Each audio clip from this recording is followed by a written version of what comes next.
Sveiki, mani sauc Agnese, jeb Biohack Girl, un es esmu biohakere. Agrāk es strādāju Āzijas biotehnoloģiju uzņēmumā kā bioinformātiķis, pēc tam Šveices globālā kompānijā kā speciālists laboratoriju diagnostikas jomā. Tagad es esmu biohakere un konsultēju individuālos klientus, sastādu plānus ar uzturu bagātinātājiem, dzīvesveidu izmaiņām un anti-age tehnikām.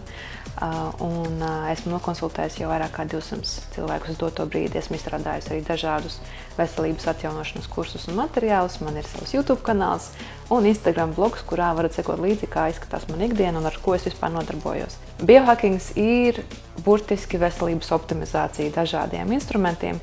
Te pārklājas gan klasiskā medicīna, gan naturopātija, gan tradicionālā medicīna. Tieši man personiski ļoti patīk maksimāli uz pierādījumiem balstītas veselības prakses un vēsmas, bet es redzu šajā visā vietu arī diezgan holistiskai pieejai un arī tradicionālajām pārbaudītām vērtībām. Tātad šodien mēs runājam par analīzēm. Un es mēģināju sastādīt scenāriju šim video un sapratu, ka nekādīgi nebūs, jo tas, kas man sanāca, bija būtībā enciklopēdija vai medicīniski informatīvais materiāls, kurš daudziem nav pārāk interesanti, bet kas jums ir interesanti, un to es esmu pamanījusi, ir, protams, praktiskā analīžu interpretācija ar maksimāli daudz piemēriem, un tāpēc es izlēmu pamatā iziet ar jums cauri vienām analīzēm. Šoreiz tās būs manējās. Un vēl pāris cilvēku, kuri ir piekrituši padalīties. Un es vienkārši jums pastāstīšu, kā strādā mana galva, kad es skatos uz analīzēm, kas ir tās saiknes un detaļas, uz kurām es skatos. Un mēģināšu jums pastāstīt, kāpēc ir vispār vērts ik pa laikam analīzes veikt un ko tā nabaga asinsaina varētu potenciāli nozīmēt. Jo tie cilvēki, kuri dēļ profesijas skatās analīzes ļoti bieži un regulāri, reizēm sāk izskatīties pēc pareģiem, jo cilvēks vēl neko nav pateicis, bet ārsts vai speciālists jau saka taisnību. Tāpēc, ka ļoti, ļoti daudz ko var redzēt. Sākam mēs ar asinsainu, tāpat kā visas asins analīzes, kuras jūs parasti nododat. Ko mums viņa parāda? Viņa mums parāda to, kā izskatās situācija ar sakarnējiem asins ķermenīšiem, jeb eritrocītiem, vai varbūt ir kaut kāds nobīdes tajā, kā viņi tiek ražoti kaulu smadzenēs, jo tas mums ļauj sākt saprast, vai gadījumā nav problēmas ar dzelzi un dzelzs deficītu, varbūt ir B vitamīnu trūkums, varbūt ir kaut kādas problēmas ar kopēju iekaisu, un to jau var sākt saprast šajā daļā. Un tad mums ir arī trombocīti, kas atbild par asins reci, par to, lai mēs nenosiņotu, ja mēs satraumējamies. Viņi arī ir diezgan samērā piesaistīti iekaisuma procesiem, jo to gadījumā viņi arī var mainīties. Un tad pēdējie mums ir baltie asins ķermenīši, kas ir leikocīti, kurus mēs izskatām vēl atsevišķi, jo viņi tiek sadalīti vēl pa veidiem. Bet, kas attiec uz eritrocītiem, parasti visaktuālākā tēma priekš sievietēm un meitenēm, jo īpaši, jo dzelzs deficīts ir ļoti, ļoti, ļoti izplatīts, un viņš var būt arī latents, jeb neredzams uzreiz šajā asinsainas daļā. Pieņemsim, ka mums eritrocīti un hemoglobīns var būt ok, un ko es esmu pamanījis, hemoglobīns var būt pat augstāks. Viņš var būt 140, virs 140, 149, bet paralēli ferritīns parāda, ka dzelzs deficīts noteikti ir, un pastāv tāda teorija, ka tā ir vienkārši kompensācija. Tā kā, ja mēs redzam ļoti smuku augstu hemoglobīnu, tas nenozīmē, ka mums ne par ko nevajag uztraukties, jo mums var būt latentas dzelzs rezervju izsīkums, latenta problēma tur. Eritrocīti mums parāda kopējā asins ķermenīšu apjomu, hemoglobīns parāda, cik daudz mums ir dzelzs nesošā olbaltuma. Hematokrīts ir burtiski procentuālā proporcija, kur asinis sastāda sarkano šūnu daļu. Būtībā tas, kas iekrāso asinis, tie ir eritrocīti, ja mēs viņus atstājam vai nocentrifugējam, tad viņas noslāņojas, un tas, kas paliek pāršķidrums, viņš ir dzeltens. Un mēs gribētu, lai hematokrīts būtu kaut kur ap 40%. Ja viņš ir augstāks, nav teikts, ka jums ļoti, ļoti daudz eritrocītu saražots, iespējams, ka jūs vienkārši nedzerat pietiekami daudz ūdens.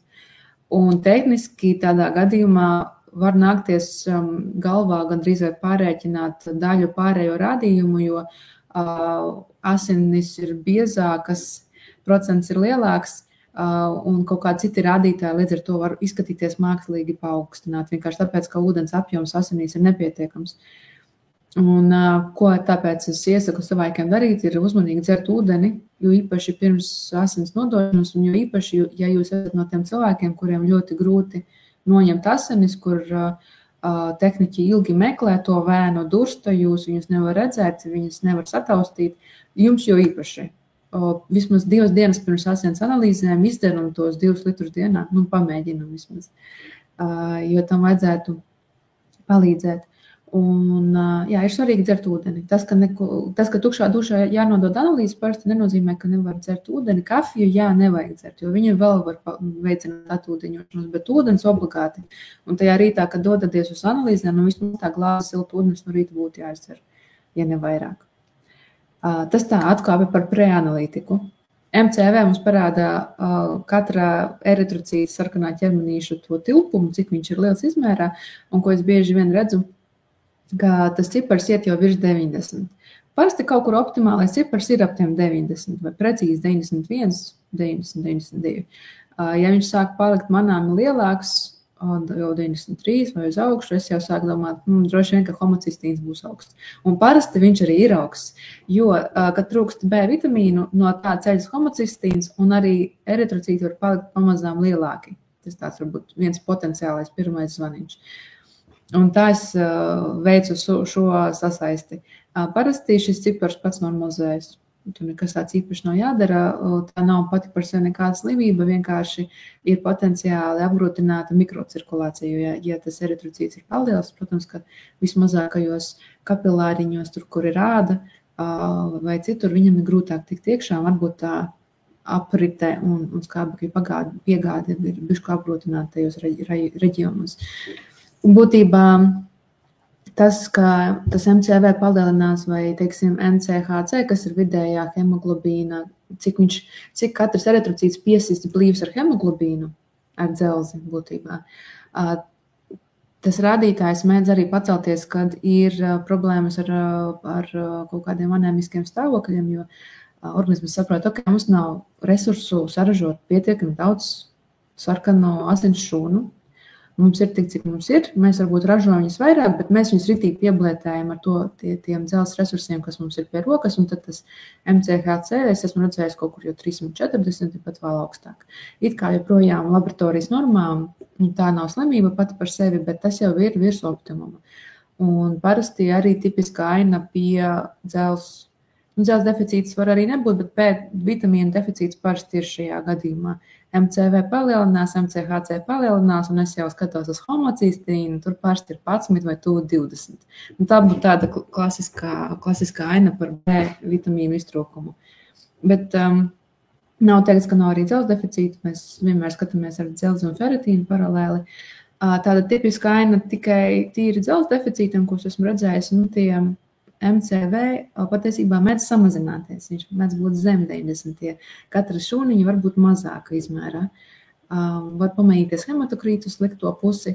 Hemoglobīns sākotnēji var pat palielināties un pēc tam tikai samazināties. Tāpēc tas ir individuāli. Šīs man ir pasenas analīzes, bet man šeit es tolaik biju uztaisījis kaut kādu savu antiparasitāro profilaks, man liekas, pavasarī vai rudenī es mēdzu darīt. Jo jūtos labāk vienkārši un droši vien, ka relatīvi labie radījumi ir dēļ tā, pat nedzerot nekādu zelta. Trombocīti mums parasti optimāli, es viņus gribētu kaut kur starp 200 un 300, te mums viņi tā ļoti, ļoti smuki pa vidu. Meitenēm, kurām ir kaut kāda anēmiskie stāvokļi vai dzelzs deficīts, es novēroju, ka trombocīti parasti mēdz būt uz augšējo pusi. Asins paliek nedaudz biezāks. Un es pat esmu dzirdējis tādu teoriju, ka tas varētu būt tāpēc, ka organisms jūt, ka viņam ir maz resursu, jebkurš asins zudums ir potenciāli bīstams, jo jau ir maz. Un tad trombocīti paliek vairāk tīri, lai kompensētu šos riskus. Bet viņi var arī pacelties arī pie kaut kādiem iekaisumiem vai slimošanām. Tāpēc viņam var sekot līdzi. MPV ir vidējais trombocītu tilpums, un agrāk bija tāda doma, ka jo jo mazāks tas cipariņš ir, jo ilgāk šie trombocīti ir cirkulējuši asinīs, ka viņi ir tā kā vecāki, un ka jo viņš ir lielāks, jo tā formiņa katram ir lielāka, tad viņi ir jaunāki, un viņus agrāk uzskatīja par vairāk trombogēniem, tā kā vairāk noslēdz uz trombiem. Tagad šo pārskatu, cik es lasīju literatūrā, garām ejot kaidējās vēsmas bija tādas, ka nav tik vienkārši viss. Tāpēc, parasti šī sadaļa cilvēkiem ir stabila, kādreiz ļoti reti gadās, es redzu cilvēkus ar ģenētiskām izmaiņām vai ar konkrētām slimībām, teiksim, trombocitēmiju, kad trombotītu cipari viņus var būt diezgan lieli, un tad viņu samazināt, starp citu, kas ir interesants fakts, bet tā nav medicīniska rekomendācija, jo es neesmu ārsts, bija, ka tai sievietē viņa stāstīja, ka viņa izdevās diezgan forši to savu ciparu dabūt uz leju, lai ka viņai bija tā slimība ar ketogēnu ēšanu, un vēl mēs pamēģinājām, viņa pastaigāja uz hirudoterapiju ar dēlēm, kas droši vien izklausās vispār pēc viduslaikiem, bet tam ir pielietošana ķirurģijā, un to pašu principu mēs mēģinājām patestēt šeit, un viņa bija diezgan apmierināta ar rezultātiem, un analīzes arī ļoti, ļoti pozitīvāk izskatījās nekā parasti, un viņa paralēli bija arī uzraudzībā pie asinsārsta, tā kā nekāda pašdarbība tur nenotikās. Viss tika kontrolēts, un arī zāles paralēli bija, bet vienkārši tāds interesants piemērs. Ja jūs redzat tur netipiskus ciparus, parasti ārsti šo nevēl garumā, jo tas ir potenciāli bīstams notikums, trombozes un ātri uzķer un ātri, nezinu, kaut vai aspirīnu izraksta, vai kaut ko dara. Tā kā, šo mēs neatstājam novārtā, ja tur ir tiešām liels izmaiņas trombocītos. Par leikocītiem. Tātad, parasti kopējais leikocītu apjoms mums ir kaut kur ap 5, 6, kādreiz 7. Nesen runājos ar sievieti, kur stāstīja, ka viņi ir ap 2 ar kaut ko, ilgi un hroniski, un priekš manis tāds skaitlis būtu jau pamats nopietni apsekoties, izmeklēties kaut vai, lai izslēgtu visneforšākās opcijas vai iemeslus, pieņemsim, sistēmiskā vilkēda vai kaut kādas autoimūnās slimības. Es noteikti pievērstos šim jautājumam un izietu visas nepieciešamās pārbaudes un paraktos informācijā. Tas nenozīmē, ka ļoti augsts leikocītu apjoms arī pati par sevi nav problēma, viņam var būt, bet visbiežāk tas ir vienkārši simptoms tam, ka jūs ar kaut ko slimojat un notiek kaut kāda aktīvā infekcijas fāze. Un kāda veida patogēns ir iesaistīts, parasti var redzēt no konkrētā leikocītu sadalījuma, to sauc par diferenciēto skaitu, jo, pieņemsim, limfocīti mums atbild par vīrusu infekcijām, viņi pacelsies tajā gadījumā. Eozinofili mums atbild parasti par 2 lietām - alerģijām un parazitārām infekcijām. Neitrofilija var pacelties, ja mums ir kaut kādas bakteriālas vai vēl citas infekcijas. Ka parasti ārsts un speciālists var apmēram saprast, kurā virzienā rakt šajā gadījumā. Te interesanti ir monocīti, jo viņi, kad paceļās, tas ir parasti, tīri manā pieredzē tās diezgan nepatīkams iekaisuma process, un ja mēs kaut ko darām un dēļ tā monocīti ļoti ceļas, tad ir vērts pārskatīt pieeju un kāpēc, ko mēs darām. Varbūt kaut ko var pamainīt. Jo mēs monocītus baigi augstus negribam. Tas ir tāds neforšs iekaisuma rādītājs. Kā var redzēt, man te viņš iepriekš bija procentāli diezgan paaugsts, 9,4% monocītu. Tagad man ir 5,9. Bet tā kā šī formula, tur ir daudz to paveidu un procenti ir relatīvi, tad, ko mēs skatāmies, ir kopēja leikocīti pagājušās analīzēs mums bija apmēram vienādi. Bija vienādi. Ok, tagad tur nav liels nobīdes dēļ tā. Tad mēs skatāmies pašu monocītu absolūto ciparu, kas ir monocīti abs, un mēs redzam, ka tiešām viņš ir nedubultojies, bet tuvu tam. Tātad gan procents, gan absolūtās vērtības abi ir mainījušies. Un tad mēs šo izmaiņu varam ņemt kā ietu, jo reizēm var būt tā, ka mums liekas, limfocīti bija augsti, un tagad procents ir mazs. Mēs paskatāmies, ka procents ir mazs tikai tā, ka neitrofili ir vairāk nekā pagājušo reizīti. Tāpēc, ja mēs redzam kaut kādu dinamiku starp procentiem, mēs paskatāmies absolūtos ciparus, pieņemsim eozinofili mate. No 2,4% mums tagad ir 1,7. Bet mēs redzam, ka tā absolūtā faktiskā izmaiņa nav liela. Mums bija 0,14, tagad 0,10. Visdrīzāk mums te bija izmaiņa neitrofilu absolūtajā skaitā, un tā arī ir. Jā, viņu ir tagad vairāk. Tāpēc šī leukocitārā formula ir bišku sarežģīta interpretācijā, un tur ir jāpiešaujās. Es esmu redzējis, man liekas, klubi laboratorijā bija pamainījuši, kā viņi izvērtē, vai ir vai nav kaut kas paaugstināts šajā leukocitārajā formulā. Ja agrāk procentuālās izmaiņas arī highlightojās ar bultiņām, tad man šķiet, viņi bija pārgājuši to, ka tikai absolūto izmaiņu gadījumā viņi pieliek kaut kādu sarkanu bultiņu vai kā. Es pati procentuālajām attiecībām joprojām pievēršu uzmanību, bet es viņu ņemu vērā ar kopējo informāciju. Vai leukocītu kopējais apjoms pats par sevi ir vai nav aizdomīgs, es skatos. Un tad es skatos, kā uzvedās dinamikā pārējie asins ķermenīši, viņu absolūtiem procentuālās attiecības, jo, kā es to redzu, tīri individuāli un tīri no pieredzes skatoties daudz analīzes klientiem, ir tas, ka procentuālās vērtības joprojām ir noderīgas iespaidu gūšanai, jo viņas parāda tā brīža imūnsistēmas prioritātes, jo leukocītu kopējais apjoms var būt relatīvi mazs vai samazināties, bet, ja mēs paskatāmies procentus, kaut kas var procentāli izlikt ārā, un tad es sāku domāt, interesanti, kāpēc ir tik ļoti liela resursu nobīde šajā imūnsistēmas daļā, ņemot vērā, ka kopā mums resursi ir izsīkuši. Jo spēja ražot leukocītu paveidus organismam var pasliktināties un izsīkt. Es to reizēm sasaistu arī ar sliktiem cipariem olbaltumvielu frontē, ka gandrīz vai rodas tāds iespējas, ka burtiski nav spēka izēvielu ražot leukocītus imūnsistēmā, lai viņi cīnītos. Un reizēm notiek arī tāda lieta kā dekompensācija, pieņemsim, ka cilvēkam ir kaut kāda daudzgadīga recidivējoša parazitāra infekcija, un tie eozinofili procentāli un absolūtie varbūt kādreiz viņi bija paaugstināti kaut kādās pirmajās akūtajās fāzēs, bet gadiem ejot tā infekcija jau sāk dekompensēties, un mēs varam redzēt eozinofilu to procentu jau tuvu nulei. Tehniski ap 2% ir tāds ļoti foršs cipars, un pat līdz nulei skaitās vēl ok, bet nav teikts, ka tur fonā nav kaut kāda cita iemesla, kāpēc tas procentiņš un absolūtā vērtība ir tik ļoti maziņa.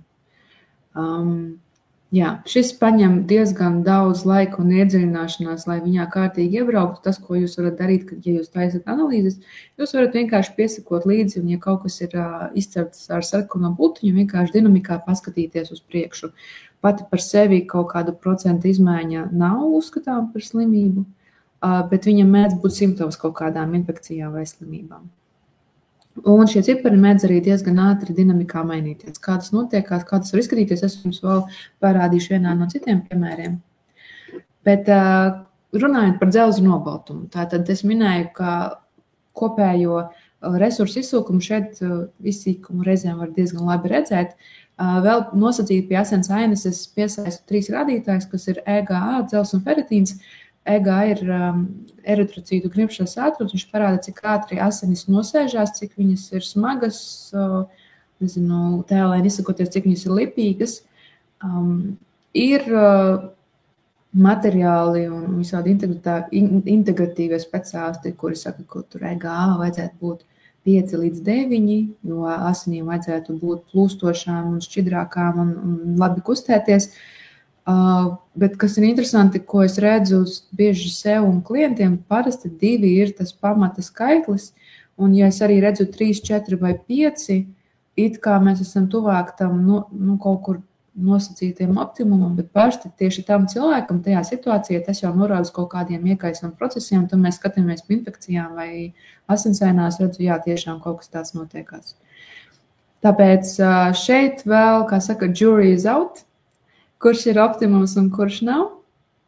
Ja jūs kaut kur man materiālos lasat par tiem 5 līdz 9, tad zinat, ka tāda lieta ir jā, bet nav baigi uz to jāskrien.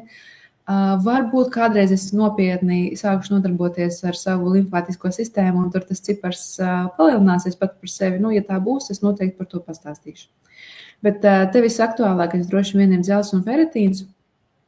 Un kas man likās pozitīvi, ka manā gadījumā dzels tagad man bija tuvāk optimumam, jo man bija zem 10, kas nav tā kā baigi, varbūt pats optimālākais cipars.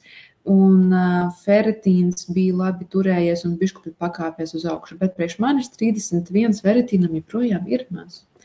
Jo optimāli būtu, lai viņš būtu kaut kādā 50 līdz 80 reģionā. Citur saka, vismaz jūsu svars kilogramos. Citur saka, nē, ir sievietes, kuras jūt būtisku, drastisku uzlabojumu pašsajūtā, matu augšanā, enerģijā, visā pārējā tikai no 100 un plus. Tāpēc es iesaku paeksperimentēt ar šo ciparu. Ir mūsdienās ļoti foršas dzels formulas, kaut vai tas pats Hemaplex. Ir visādi protokoli, kur var visu apvienot ļoti smuki un tos ciparus dabūt uz augšu. Ļoti uzmanīgi tiem cilvēkiem, kuri taisās taisīt kaut kādus baigi smagos detoksus, gavēšanas, helācijas protokolus, pieņemsim tos, kurus taisa, lai tiktu vaļā no smagajiem metāliem. Dzels rezervītes arī ies uz leju visdrīzāk. Ferritīns arī var ļoti nokristies. Ja jūs sākat savu detoksu un helācijas protokolu ar ferritīnu 10-11, vispār neiesaku to darīt, jo jums vajag vismaz to pamat līmeni dabūt pietiekami uz augšu, lai tas kritums jums nebūtu absolūti drastisks un bīstams. Tā kā jā, šeit man ferritīns bija pišku pakāpies, dinamika ir laba, bet gribētos vēl vairāk, 50 plus, es jūtos pilnīgi kā cits cilvēks ar citu enerģijas līmeni. Es varu beidzot normāli trenēties, es varu kardio slodas veikt, jo man ir tā, ka tikko kā es nokrītu zem 30, man sāk mati pastiprināt krist laukā. Un sāk krist laukā tieši tajās zonās, kuras ar mokām ataudzēt, tie ir deniņi, kur parasti ir daudzām meitenēm matu līnija, burtiski viņi tā iet, un tad viņi tā čuk izgriežās. Tur burtiski ir tādi pliki laukumiņi šeit. Tur ir tā pirmā vieta, kuru jūt, kad man ferritīns iet uz leju, es pat varu nenodot analīzes, jo zinu, ka tur man ir zem 30. Bet man praksē ir bijušas meitenes gan konsultācijās, gan matu fokusu grupā un vēl šur tur, kur, ferritīns 5, zem 5, jau tuvu 0, ļoti smags dzels rezervju deficīts, teiksim tā. Un it kā pie tā visa hemoglobīns var būt 120, bet deficīts simptomi, tur salšana, vājums, trauksmainība, līdz pat panikas lēkmēm, aizduse, viss ir. Tā kā ferritīnam ļoti, ļoti iesaku sekot līdzi, jo īpaši meitenēm, kas ir menstruāciju vecumā, 100 plus vērtības ferritīnam es redzu vīriešiem, bet viņiem arī cits normas, tas optimālais diapazons. Un es redzu meitenēm, sievietēm, kuras jau ir menopauzē. Jo to uzreiz var redzēt paši. Es redzu 100 plus, es tā, laikam jau vairs nav. Viņi saka, jā. Jo kamēr mēs asiņojam, tikmēr rezerves ir jāuztur. Pieņemsim, ka jūs sasniedzāt savu optimālo skaitu, 80 vai 100 vai 50. Es iesaku tomēr turpināt mēnešreiz dienās lietot kādu kvalitatīvu dzels preparātu tīri, lai uzturētu un lai neietu mazumā. Jo īpaši, ja jūs daudz sportojat, jums ir lielas slodzes vai jums nav kaut kāda speciālā diēta, jo man ferritīns pats par sevi ļoti labi turējās, kad es ēdu keto karnivori. Būtībā keto diēta tikai ar gaļu, pamatā sarkanā gaļa. Un citi dzīvnieku produktu, rolas un piens nedaudz vai pamatā sarkanā gaļa. Un tad tiešām ferritīns pats par sevi turējās ideāli. Ja es ēdu, kā es parasti ēdu, kas ir izsēdājis, tad uzreiz ir kaut kas jādzer klāt, kursveidā vai jāveic analīzes. Es šo iesaku, ja tā ir jūsu sāpīgā vieta, ferritīns un dzels, veikt pārbaudes regulāri. To var darīt pāris reizes gadā, turēt pie rokas formulu, kompleks, kurš jums labi iet, no kura nav slikti vēderam. Un vienkārši šo uzpasēt, jo organisms jums pateikt milzīgi paldies, jo neviens negrib smakt.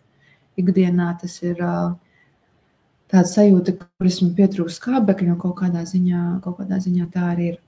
Vēl pie olbaltuma apmaiņām mums ir aktuāls dzels, kāpēc viņi ir vienā logā, jo parasti, ja dzels ir maz olbaltuma, situācijas arī nav baigi labā. Mēs, protams, visi esam gandrīz vienmēr normas laboratorijas diapazonā, Urēja, urīnviela un kreatinīns, jā, ir saistīti ar olbaltumu apjomu un uzņemšanu uzturā, bet pamatā jau lieto kā nieru darbības marķierus, jo, ja šie nomainās vai ir ārpus normas parasti, ja mēs domājam, vai kaut kas nav slikti ar nierēm, jo viņām vajadzētu to visu izdarīt, izvadīt lieko ārā. Te mums viss ir plus mīnus mierīgi, urīnviela tiek labi izvadīta, cik es redzu, bet lai gan ir gadījies, ka es redzu ļoti zemu vērtību, bet drīzāk tāpēc, ka olbaltumu kopējais uzņemšana uzturā vienkārši ļoti, ļoti maziņa. Kā noteikts, ka tā ir tikai dēļ kaut kādas labas nieru veselības. Un kreatinīns ir diezgan relatīvs, parasti mēs viņu tēmējam uz laboratorijas references viduspunktiņu. Man viņš te ir pieklājīgs.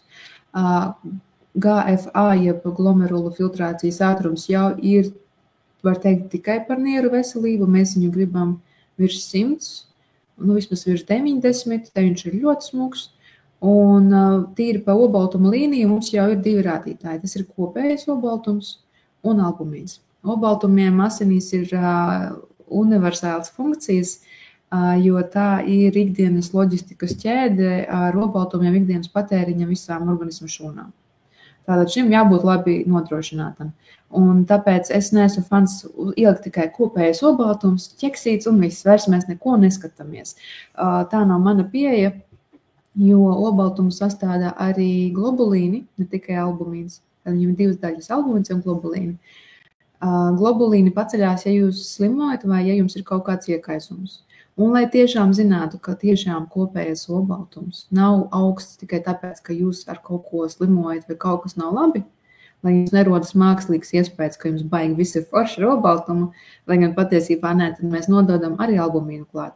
Un šos 2 jānodod vienā analīžu nodošanas reizē. Tas ir viena no tām lietām, ko mēs atsevišķi nenododam. Ir tādi rādītāji, kurus ir svarīgi, jo īpaši, ja jūs kaut kādas attiecības starp viņiem rēķinam, piemēram, tur homu mēs rēķinam no insulīna un glikozes.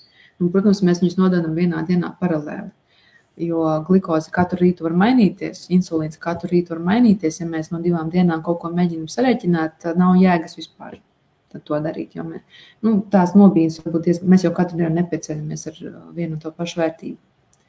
Tāpēc, jā, tāda maza tehniskā piezīme. Kopējais olbaltums tāda man šeit nav baigi ideāls, bet ir labāks nekā bija iepriekš, jo 63 ir ļoti, ļoti, ļoti maz. Protams, ka viņš joprojām ir normā, bet tā optimumi, tās foršās vērtības, teiksim, tā būtu no 75 līdz 80, būtībā laboratorijas references pašā augšņā. Jo, ja viņš ir zemāks, jo viņš ir ilgāk, ir aizdomā, varbūt slikti uzsūcās, vai viņa apjoms uzturā ir maz, vai arī ir kaut kur baigais patēriņš uz viņu.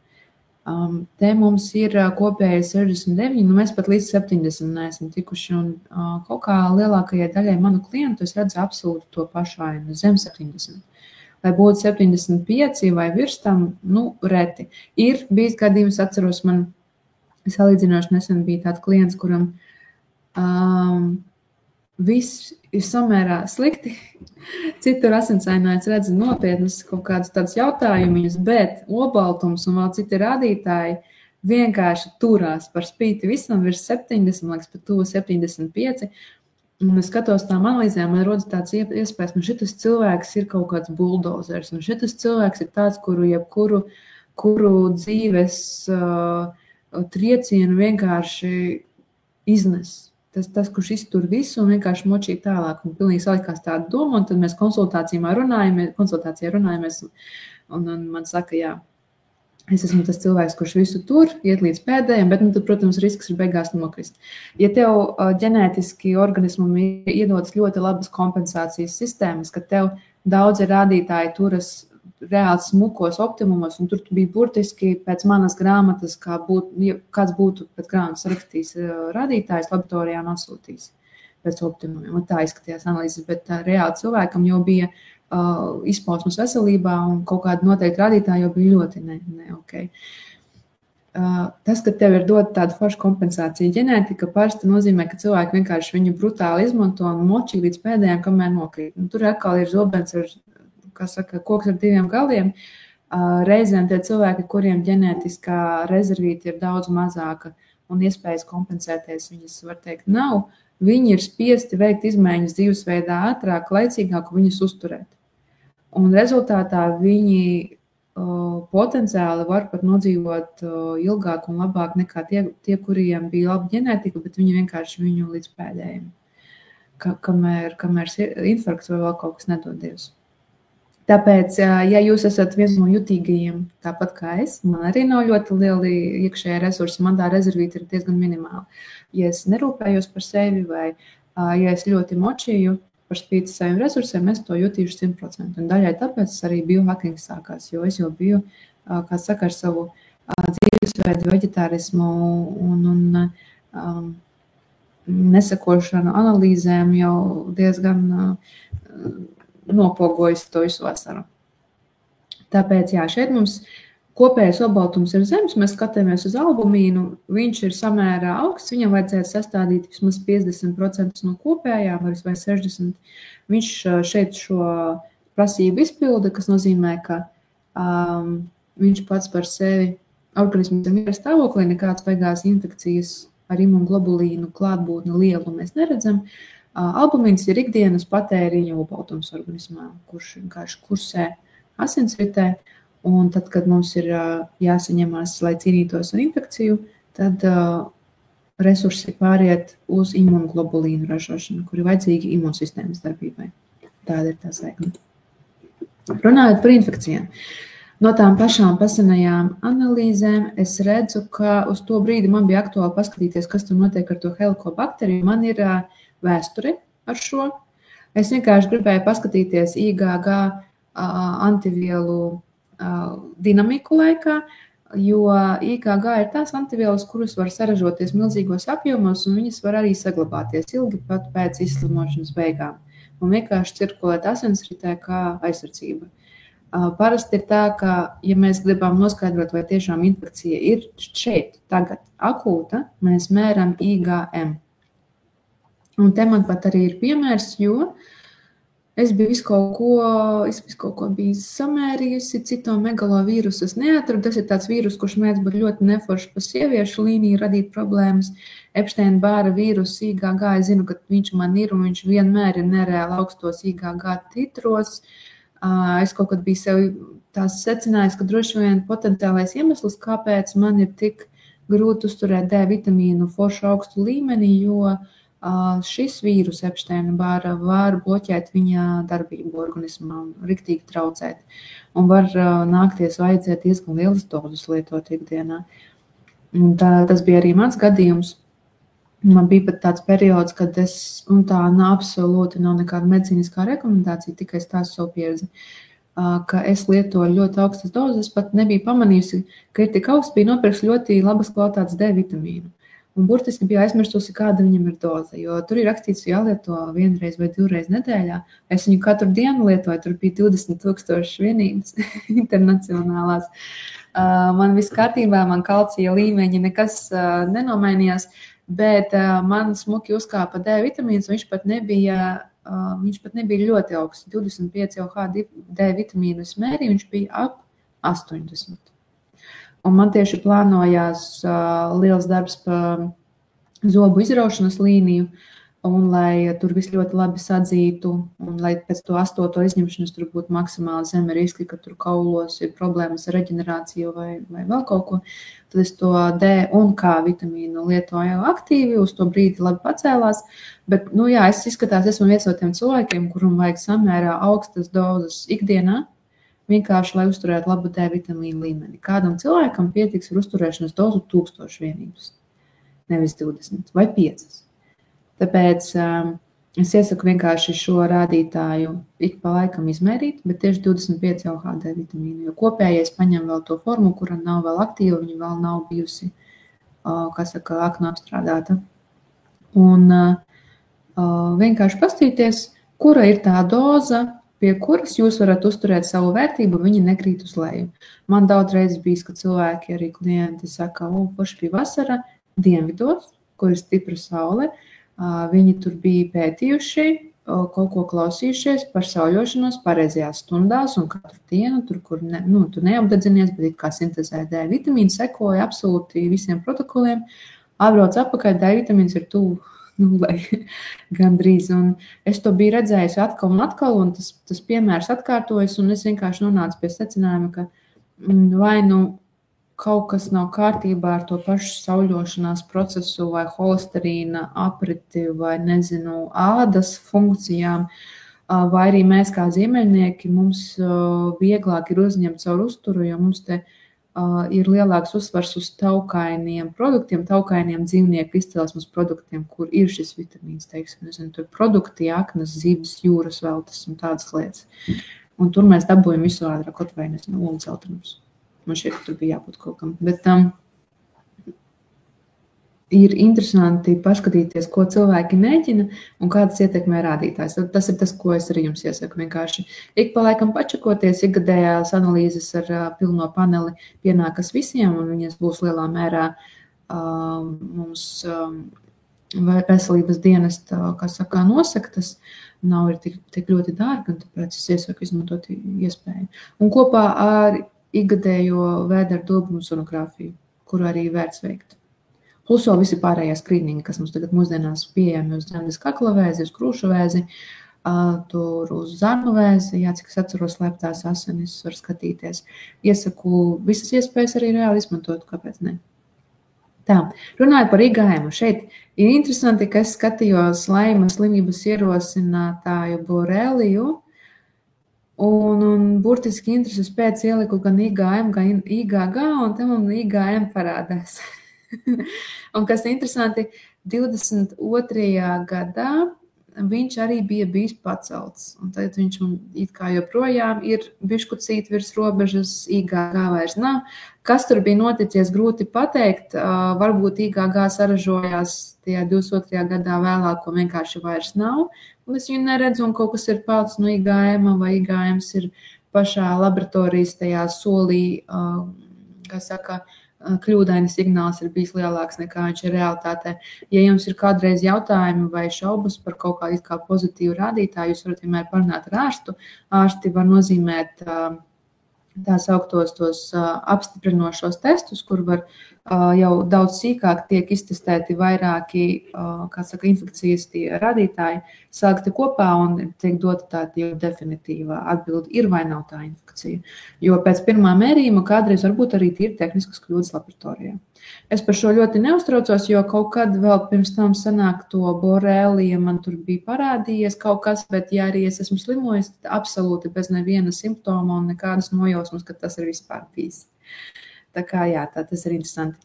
No šiem, kas ir interesanti, ir toksokāra, kura mēdz parādīt, tas ir tāds parazitārs tārpiņš, kuru parasti pārnēsā dzīvnieki, un jums mājās dzīvnieki ir tāda piesakot līdzi kaut kādiem šādiem rādījumiem ir labi. Toksoplazma zem toksokāras ir tas parazitārs maziņš organisms, kuru parasti pārnēsā kaķīši.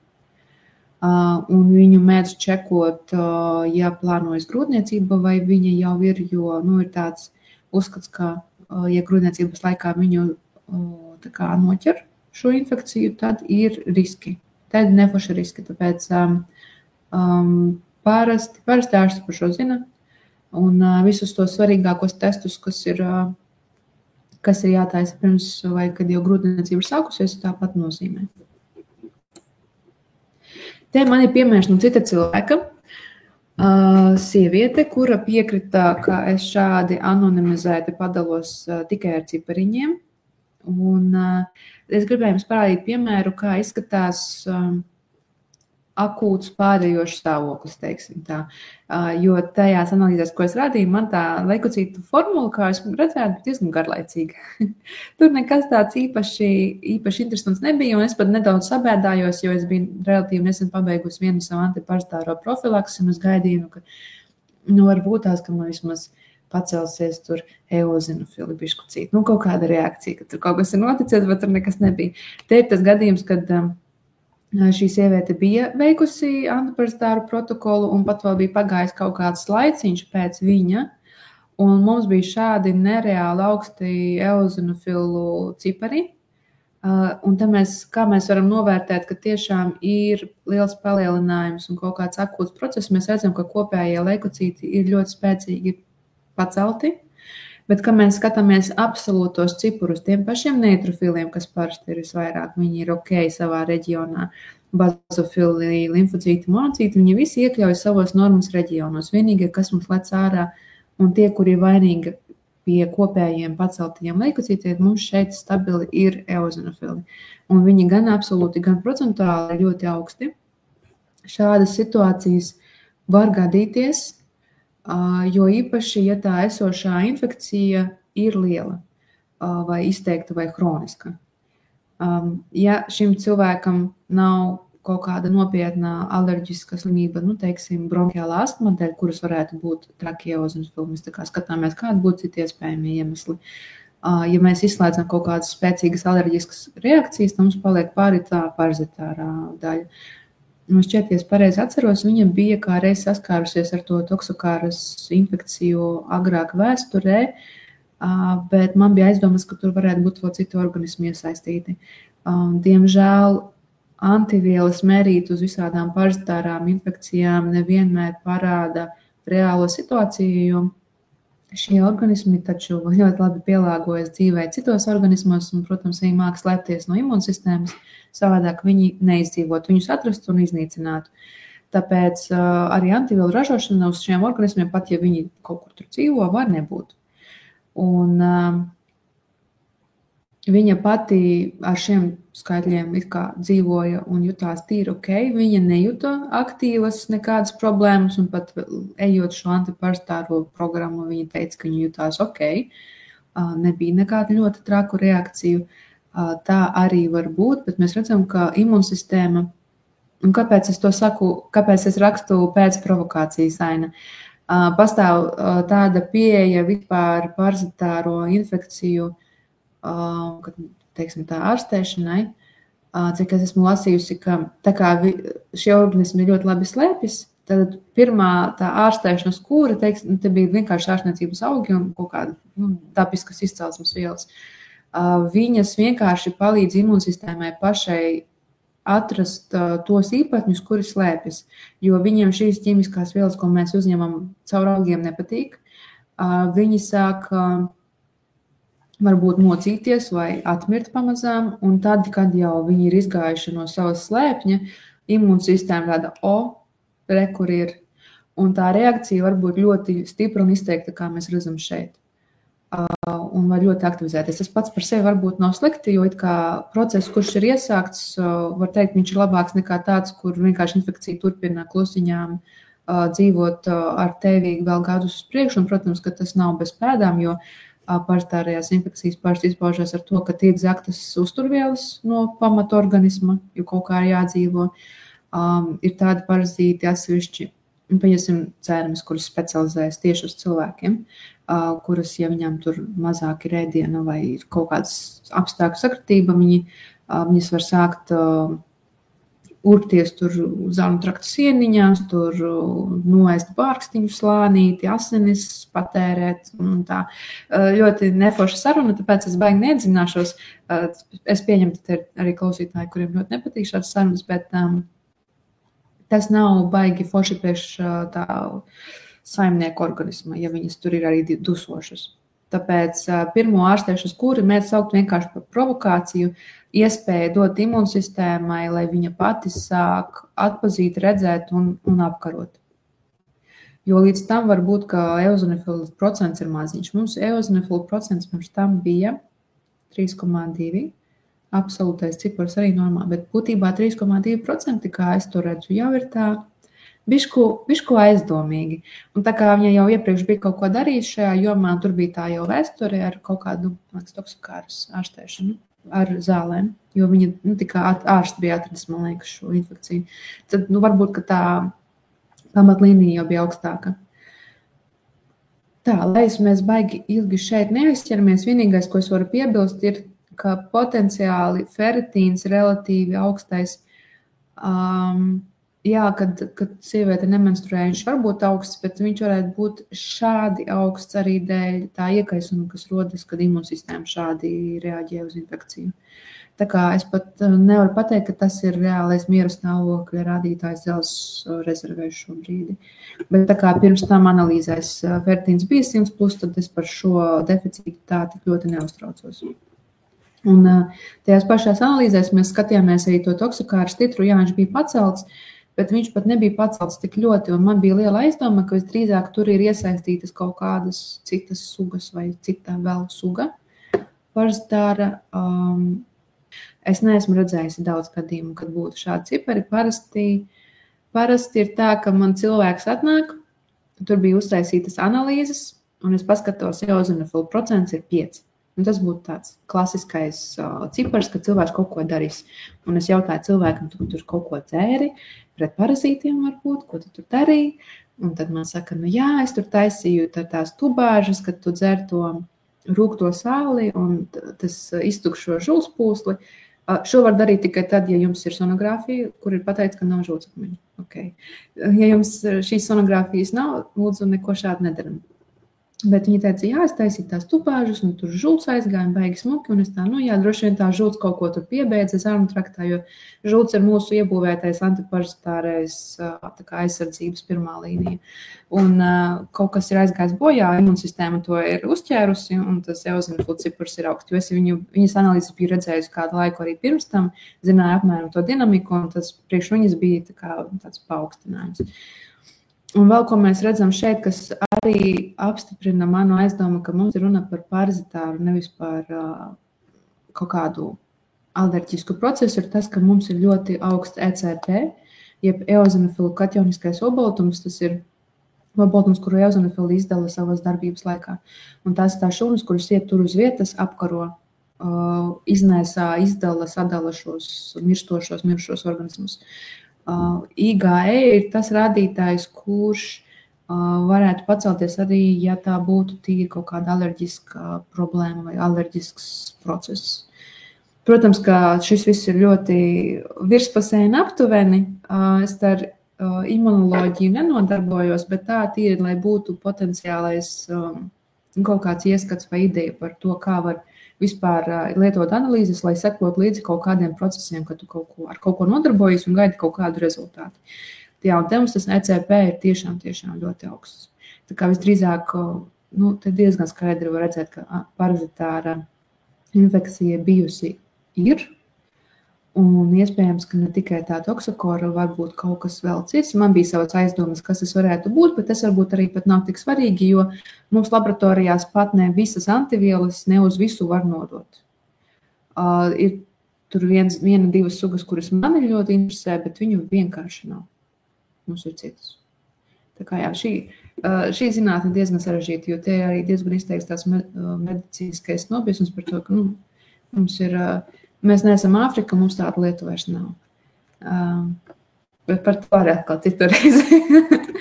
Tas tā, tikai ilustrācija. Te man ir cits piemērs no cita cilvēka. Tā ir jauniete, veģetāriete, kur arī man ir piekrišana anonīmi padalīties tīri kā ar piemēru. Un te bija gadījums, kad šī jaunā sieviete ir ļoti aktīva.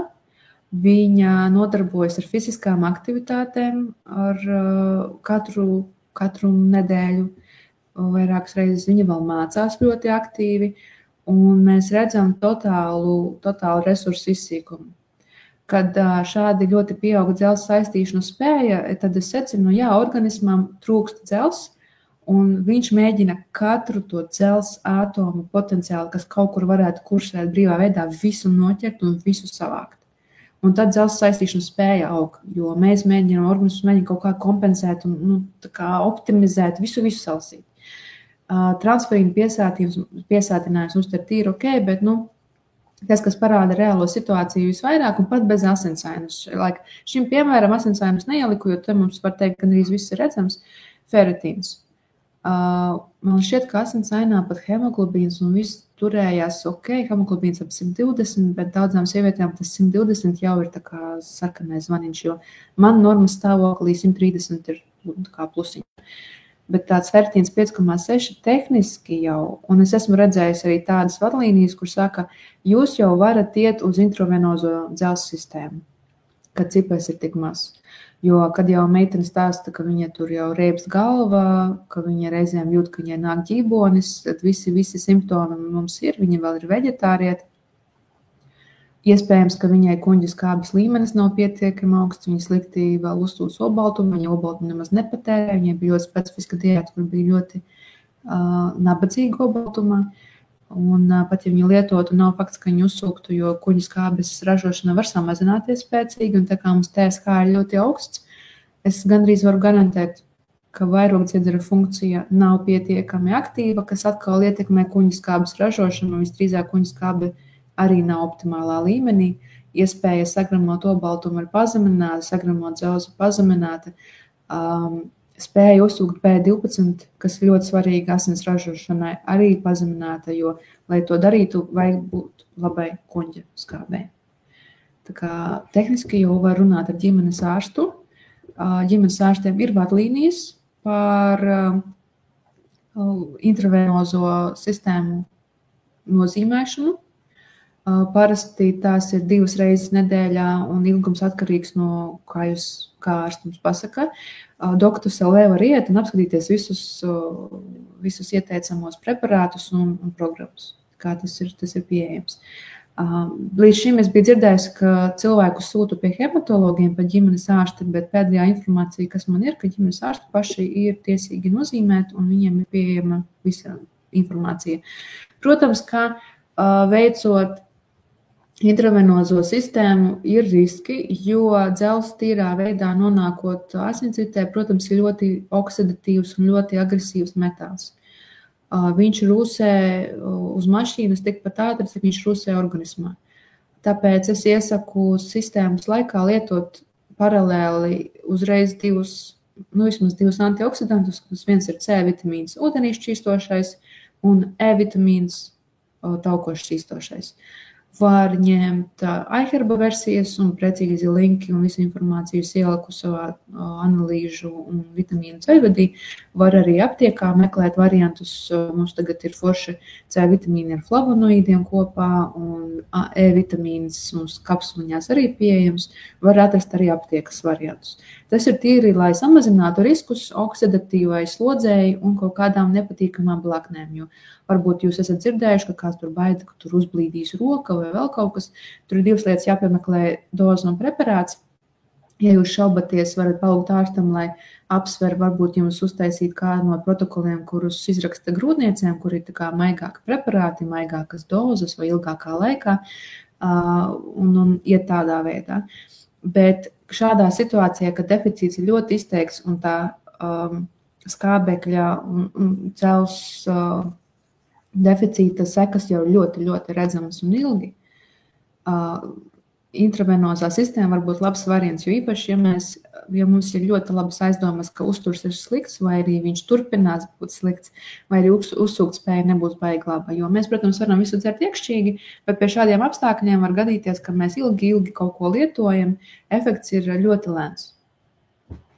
Un reizēm neizdodas arī uzreiz pirmo pareizo preparātu atrast. Parasti dzelzs vismierīgāk, vislabāk iet helāta jeb glicināta formā, jo viņš ir maksimāli līdzīgs ēdienam, viņš nerada parasti aizcietējumus un kuņģa problēmas, viņš viegli panesās, vieglāk uzsūcās, vieglāk nonāk šūnās. Parasti tagad lieto helāta formu. Es vēl biju dzirdējusi no klientiem labas atsauksmes par hēmo veidu, man liekas, tas bija Globifer preparāts. Tā kā jūs varat izrunāt ar ārstu, ko tieši jums vajadzētu vislabāk, un, protams, ka visādas foršas opcijas, man liekas, visi varianti, ko es esmu redzējusi iHerbā, bija helāta formas vismaigākās.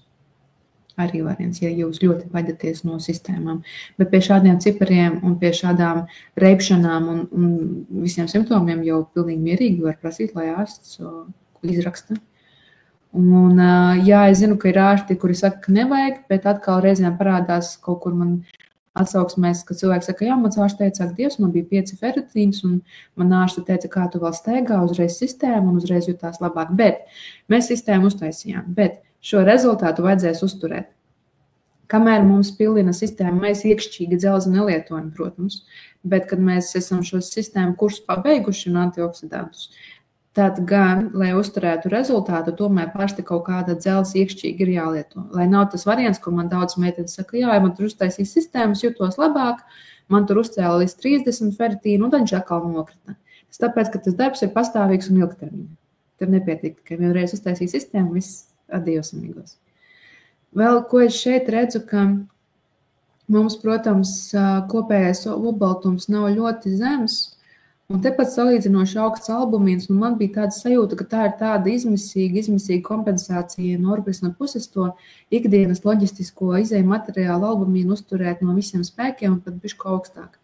Bet, ja es noskaitu to procentu, cik ir palicis līdz tā kopējiem olbaltumam, cik tad paliek vietas globulīniem, man tāda sajūta, ka imunsistēmai savukārt to globulīnu nav daudz, un droši vien resursu priekš imunsistēmas varbūt arī nav tik daudz.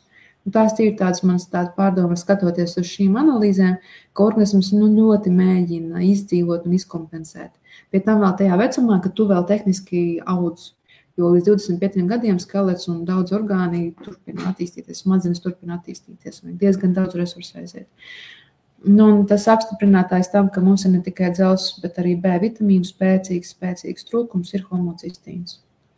Tas ir rādītājs, tā ir aminoskābi, kur aktīvi var bojāt asinsvadu sieniņus un rada augstāku trombu un citu asinsvadu problēmu risku. Mēs viņu gribam ideāli rajonā kaut kur no 5 līdz 7, varbūt 10. Mums ir 22. Un es redzu, ka tur 23. gadā bija gandrīz 13, kas jau ir liels cipars. Bet 22 ir milzīgs. Kad uzkrājas homocistīns, viņš pats par sevi, viņam funkcija nekāda nav, šūnas viņu tā īpaši neizmanto nekam, viņš vienkārši tur kursē un rada iekaisumu asinsvados, organisms pats viņu pārvērš atpakaļ, teiksim, uz metilamīnu. Lai šo reakciju veiktu, viņam vajag B vitamīnus. Ja B vitamīna nav, reakcijas nav, homocistīns vienkārši uzkrājas un turpina radīt iekaisumu. Tāda ir tā schēma. Ja vēl ir kaut kādas noteiktas ģenētiskās mutācijas metilācijas ciklos, kuras rada aktīvāku homocistīnu uzkrāšanu, jo tur ir problēmas ar šo procesu ģenētiski. Un mēs daudz Latvijā esam nesātāji šai ģenētiskajai mutācijai. Tad šis risks vēl intensīvāk un vēl mērķtiecīgāk un plānveidā jālieto šie B vitamīni. Klasiski mums vajag B12, B9, metilfolāts. Abi metilformās, tātad metilkobalamīns un metilfolāts.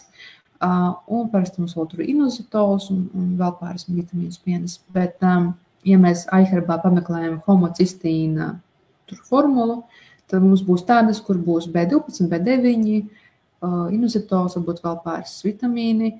No viņām var būt ļoti celtans urīns, kā jau vienmēr no B vitamīniem, atkarībā no formulas, un dozas būs lielas, ļoti lielas. Tā kā tas ir ūdenī šķīstošs viss, tad uzkrāšanās risks nav, līdz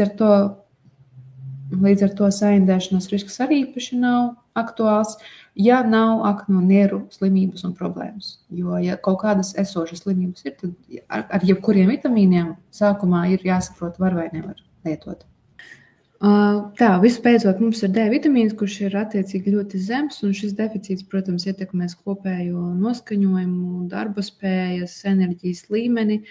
Tā kā mums bija ļoti, ļoti augsts TSH, mēs uztaisījām padziļinātas analīzes arī tur, un tur, protams, bija nobīdes, jo šis cipars ir ļoti augsts. Tātad mums visdrīzāk ir deficīti arī šajā jomā, kur mums ir jods, selēns, cinks, magnīs. Būtībā gandrīz par visiem iespējamiem minerāliem, kas mums ir, var pateikt, ka šajā gadījumā deficīti ir. Un tā kā šī jauniete barojās ļoti, ļoti nabadzīgi, dzīvoja uz var teikt, studenta diētas, tad tas pat arī nav tāds baigi liels pārsteigums. Tāpēc šeit būtu vajadzīga, kā saka, dotējoša terapija ar uzturu bagātinātājiem stabili. Šeit es redzu tam pamatojumu. Protams, es neesmu ārsts, bet man liekas, ka arī ārsti redzētu, ka T deficīti ir visdrīzāk. Ceru, ka jums bija interesanti un ir viela pārdomām. Un ir bišķi skaidrāks, kādi ir iespējami veidi, kā skatīties uz analīzēm kopumā. Šobrīd tieši iznāk man ceļvedis par ikgadēju analīžu veikšanu, par normas diapazoniem, par optimālajiem diapazoniem, kāda ir atšķirības starp tiem, kā arī ir informācija detalizēta par to, kā lietot uzturbagātinātājus, kurus, pie kādām vērtībām. Tas viss, protams, ir pamatā izglītojošs materiāls un nav aizvietojums ārstam nekādā gadījumā, bet, ja ir interese un ja gribas uzturēt sevi optimālā formā, nepalaist garām kaut kādus tikko manāmus procesus vai deficītus, kuri tagad jau sāk veidoties vai kuri nav nokompensēti, tad noteikti iesaku pamēģināt iepazīties un pašiem sākt kaut vai nedaudz skatīties un bišķi sekot līdz savām analīzēm, jo ar laiku veidojas tāda forša lieta, ka mēs sākam savienot savu pašsajūtu ar kaut kādām izmaiņām arī rādījumos, burtiski ar konkrētiem cipariem. Jo, kā es teicu, es tagad zinu, ka man ir zemes ferritīns, ka mati sāk krist ārā, vai ir cilvēki, kuri ļoti uz noskaņojumu izjūt D vitamīna samazināšanos, ka viņi paliek tā kā viņi saka, paši bišku depresīvāki, jo D vitamīns ļoti ietekmē garastāvokli. Katram tas ir kaut kas cits un izpaužas arī bišku savādāk, un tas ir tāds foršs ceļojums pašam savā veselībā. Tā kā paldies visiem, kas noklausījās līdz beigām, un tiekamies citreiz.